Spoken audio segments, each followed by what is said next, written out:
আমাদের যত বয়স বাড়ে তত কথার গুরুত্ব বুঝতে পারি। কতখানি ব্যয় করতে হবে বা সঞ্চয় করতে হবে বুঝতে পারা যায়। কাকে কতটা বোঝানো, অপাত্রে দান করা, তাও উপলব্ধি হয়। নিজের মান অপমান বোধ ধরে রাখাটা যে সম্পূর্ণ নিজের উপর নির্ভরশীল, সামনের মানুষের বলা কথার উপর নয়, তাও বোঝা যায়। অতিরিক্ত রাগেও কথার উপর নিয়ন্ত্রণ আনা শুরু করি। তখন আমরা গুম হয়ে যাই। ভাষা ক্রমেই কমে। কথার উপর অঙ্ক কষতে শুরু করি।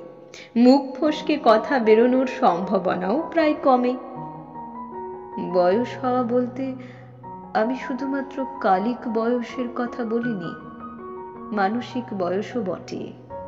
কথার গুরুত্ব বুঝলে মানুষ সত্যি অঙ্ক কষেই কথা বলে।